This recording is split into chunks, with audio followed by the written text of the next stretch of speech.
नमस्कार दोस्तों।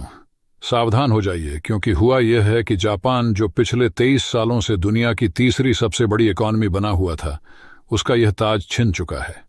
अब जर्मनी दुनिया की तीसरी सबसे बड़ी इकॉनमी है, और इसका कारण यह नहीं है कि जर्मनी की अर्थव्यवस्था ने शानदार परफॉर्मेंस दी है या उनकी जीडीपी की रफ्तार सबसे तेज है। ऐसा कुछ भी नहीं है। उल्टा, जर्मनी की अर्थव्यवस्था तो गिर रही है। तो फिर जर्मनी तीसरे पर क्यों आया और जापान चौथे पर कैसे चला गया?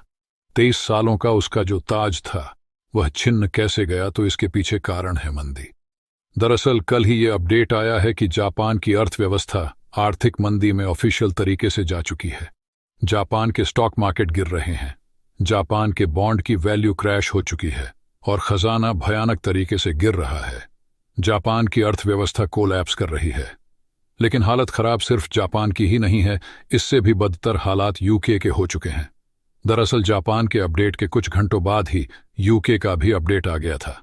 स्क्रीन पर आप देखिए कि ब्रिटेन की अर्थव्यवस्था आर्थिक मंदी में जा चुकी है और इनकी जीडीपी अब 0.3% की रफ्तार से तेजी से गिर रही है, क्रैश कर रही है। यानी कि इनकी अर्थव्यवस्था बढ़ नहीं रही है, घट रही है। इसी वजह से अब ऐलान हो चुका है कि ब्रिटेन भी आर्थिक मंदी की चपेट में आ चुका है। यह खबर यूके के प्रधानमंत्री ऋषि सुनाक के लिए एक दर्दनाक सपने से कम नहीं है, क्योंकि अब से कुछ ही महीनों के बाद ब्रिटेन में इलेक्शन की तैयारी शुरू हो जाएगी। इससे पहले आर्थिक मोर्चे पर ब्रिटेन के लिए इतनी बुरी खबर आना ऋषि सुनाक के लिए एक बुरे सपने से कम नहीं होगी, क्योंकि ऋषि सुनाक का सबसे ज्यादा स्ट्रांग पॉइंट यही माना जाता था कि वह अर्थव्यवस्था को अच्छे से संभालते हैं। लेकिन उनके प्रधानमंत्री के कार्यकाल में अर्थव्यवस्था ही अब कोलैप्स कर रही है और ब्रिटेन का खजाना दोगुनी रफ्तार से खाली हो रहा है।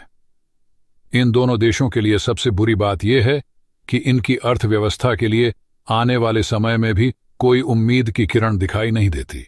कहा तो यह भी जा रहा है कि जो जापान की अर्थव्यवस्था है, वह और तेजी से क्रैश होगी। तो अब सवाल उठता है कि इन दोनों देशों को बचाया कैसे जाए? तो जवाब है भारत। इन दोनों देशों को पता है कि इस संकट से निकलना है तो भारत ही रास्ता है। इसीलिए अब ब्रिटेन ने भारत के साथ जो फ्री ट्रेड एग्रीमेंट है, उस पर काम और तेज कर दिया है और बहुत ही जल्द वह भारत के साथ इस एग्रीमेंट को न सिर्फ साइन करेंगे, बल्कि जल्द से जल्द लागू भी करना चाहते हैं, क्योंकि उन्हें पता है कि भारत की मार्केट बहुत विशालकाय है और बहुत ही आसानी से सिंगल हैंडेडली इनकी अर्थव्यवस्था की रफ्तार को बढ़ाकर इन्हें आर्थिक संकट की चपेट से बाहर निकाल लाएगी। जापान की भी सेम कहानी है। अगर इन्हें अपनी अर्थव्यवस्था को बचाना है तो एक ही रास्ता है कि इन्हें एक जॉइंट मार्केट चाहिए। जी हां, इनकी अर्थव्यवस्था को एक बड़ी मार्केट चाहिए, वही इन्हें सेव कर सकती है। ऐसे में भारत से बेहतर ऑप्शन कुछ भी नहीं है। इसीलिए आने वाले समय में आप देखोगे कि भारत और जापान के बीच में इकोनॉमिक टाइज हो सकते हैं। कुछ बड़े एग्रीमेंट भी आपको देखने को मिल सकते हैं। और अगर भारत इन दोनों देशों के साथ ये एग्रीमेंट नहीं करता है, तो यह बात लिख कर ले लीजिए कि इनकी अर्थव्यवस्था को बचाने वाला कोई भी नहीं है। हालांकि आपको बता दूं कि कहानी सिर्फ जापान और यूके की नहीं है, चाइना की भी एक बड़ी खबर है। जल्द ही उस पर भी एक वीडियो बनाऊंगा। इसीलिए चैनल को सब्सक्राइब एंड वीडियो को लाइक और शेयर कर लीजिए। और अगर आपके पास कोई अपडेट आता है तो वीडियो के कमेंट्स में बताना न भूलिए।